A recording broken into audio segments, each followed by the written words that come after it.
Welcome to Ichabods. Today we're going to look at building this birdhouse.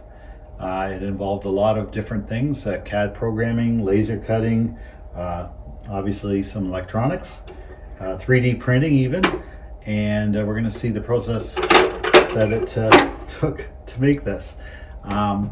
It was made May 2022, so it's a couple of years ago now, but it's all part of building Atlantis, and we're going to start a Atlantis building playlist. So hope you enjoy. Thanks. All right, with all of our designs, we start with SolidWorks.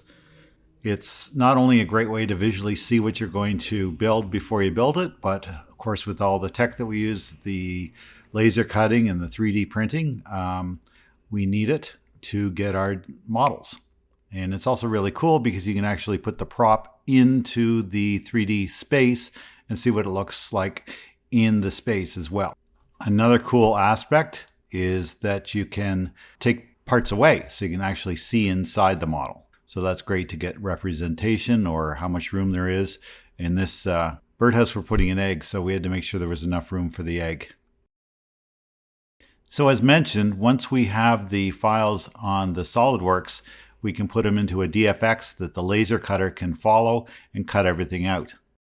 And the other great thing about SolidWorks is it generates the models we use for the 3D printing. This is a special hinge we ended up using. We were going to 3D print the entire front, and I think we still have video footage of that, but it worked out too heavy. So we're just going to use this 3D printed hinge and laser cut the front door. Once SolidWorks generates the STL file, you can put it into your slicer program for your 3D printer. At the time, we didn't use this bamboo, but it's all I had when I made this video, so we'll show you how we do this here. You're going to have to orient the parts so that makes the best printing. Here it is. I'm putting it on its back, and also I have to try and get it to go front to back, otherwise it's going to be sort of a wonky print.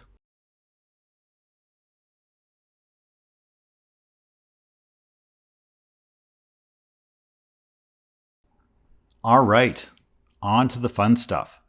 This is my laser cutter. It's a 60 watt. It's an older one. I have one since then, but it did a wonderful job.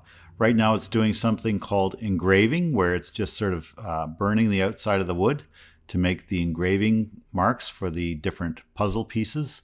And it goes really fast doing that. That wasn't actually sped up. Now it's doing the part called cutting, where it's actually cutting right through the wood. It's can cut up through 1/4 inch plywood. Every once in a while there's a string or something inside the plywood that makes it a little bit harder to get out, but overall for 60 watts it's really good. And here it is taking out the finished piece.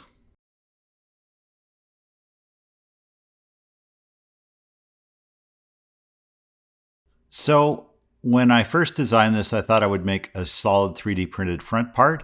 Turned out it was way too heavy. So I basically had to redraw the other things and put it on a piece of wood. That made it a lot lighter and easier to work, but you know, hindsight's 20/20, and it turned out really well. It's just too heavy.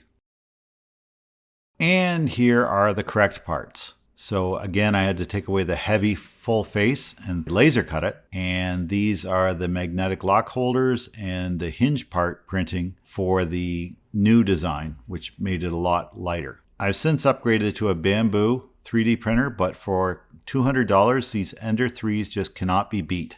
They're workhorses. Actually, this is CR10, but they're workhorses. And for the cost, just get into 3D printing. I would highly recommend these.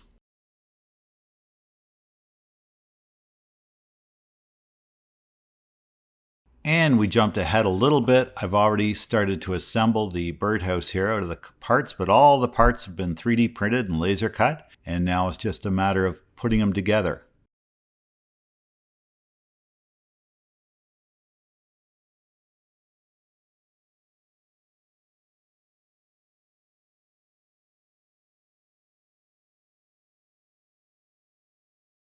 The good thing about catting something up is you can pre-drill all the holes. That means everything's going to line up pretty good. Sometimes you have to drill them a little bit bigger. When I am 3D printing something, I will pretty well always undersize the holes So it just takes a quick little drill to make them the right size. It's way better to do that than to oversize it where it gets too sloppy.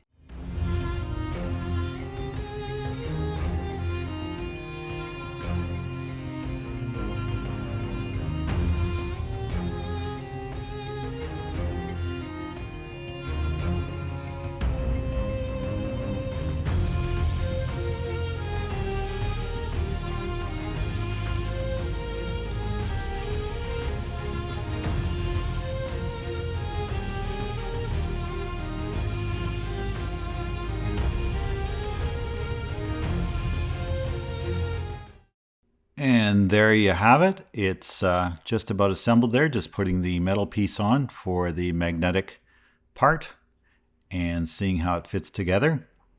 It's going to take a little bit of jiggling on both sides to get it to work, but all in all, the whole project turned out really, really well. You can see the engraving in the top there, Corhonen Bird House Manufacturing Company.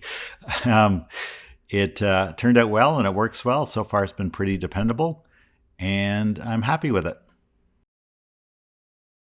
Hey, welcome back. I hope you enjoyed the video of making this birdhouse.